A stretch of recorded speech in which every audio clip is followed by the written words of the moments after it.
ఓం విఘ్నేశ్వరాయ నమః.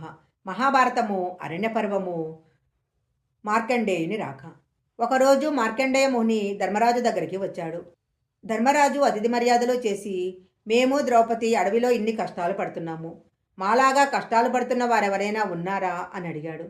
అప్పుడు మార్కండేయుడు, ధర్మరాజా, పూర్వము ఇక్ష్వాకు వంశంలో అజుడు అనే రాజు ఉండేవాడు. అతని కుమారుడు దశరథుడు.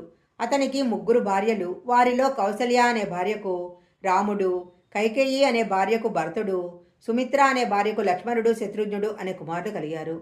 బ్రహ్మకు మానసపుత్రుడైన వైశవనుడు అనే కుమారుడు జన్మించాడు.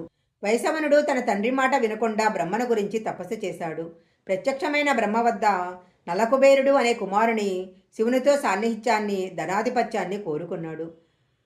పులస్తుడు తన శరీరం నుంచి విశ్వవసువుకు సృష్టించి వైశవనునికి హాని చేయమని పంపాడు.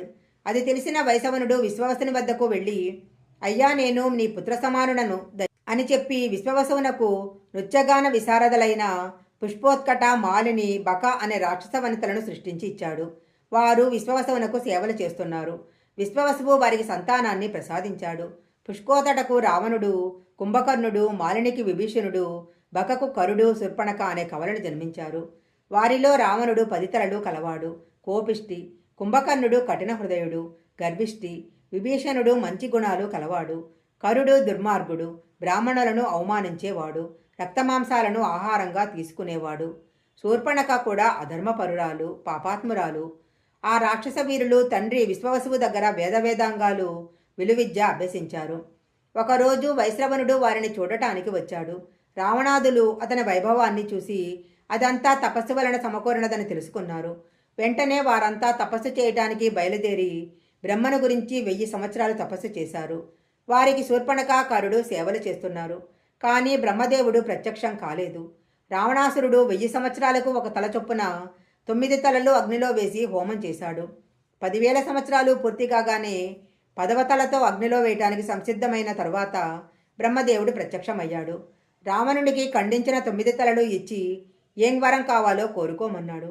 నేను దేవతల చేత కానీ, పితృల చేత కానీ, రాక్షసుల చేత కానీ, పాముల చేత కానీ, గంధర్వ, యక్ష, కిన్నెర, కింపురుష విద్యాధరుల చేత కానీ ఓడిపోకూడదు. విశ్వంలో ఎక్కడైనా ఇచ్చానుసారం సంచరించే వరం ప్రసాదించు అన్నాడు. అప్పుడు బ్రహ్మదేవుడు, మానవుల వలన తప్ప ఇంకెవరి వలన నీకు మరణభయం లేదు అని వరమిచ్చాడు. బ్రహ్మదేవుడు కుంభకర్ణుని చూసి, నీకేం వరం కావాలో కోరుకో అన్నాడు. విధివశాత్తు కుంభకర్ణుడు తనకు అత్యంత ప్రేమైన నిద్రను ప్రసాదించమని అడిగాడు. అలాగే అని వరమిచ్చాడు. తరువాత విభీషణుని చూసి, నీకేం వరం కావాలో కోరుకో అన్నాడు. అప్పుడు విభీషణుడు, ఎన్ని కష్టాలు వచ్చినా నాలో పాపచింతన పడచోపకుండా అనుగ్రహించు అని ప్రార్థించాడు. అప్పుడు బ్రహ్మ, నువ్వు రాక్షస వంశంలో జన్మించిన ధర్మబుద్ధి కలిగి ఉన్నావు. నీకు అమరత్వం ప్రసాదిస్తున్నాను. నువ్వు కోరిన వరం ప్రసాదిస్తున్నాను అని చెప్పి అంతర్ధానమయ్యాడు. బ్రహ్మదేవుడిచ్చిన వరగర్భంతో రావణాసురుడు కుబేరుని స్వంతమైన లంకపై దండెత్తాడు.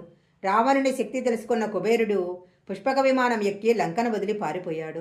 రావణాసురుడు అతనిని వెంబడించి అతని విమానాన్ని కూడా అపహరించాడు.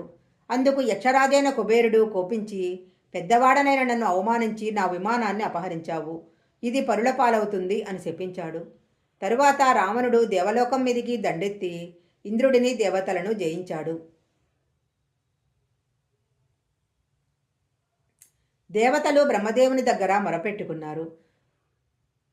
అప్పుడు ఋషులు, దేవతలు అందరూ కలిసి అగ్నిదేవుని వెంటబెట్టుకుని బ్రహ్మదేవుని దగ్గరకు వెళ్ళారు.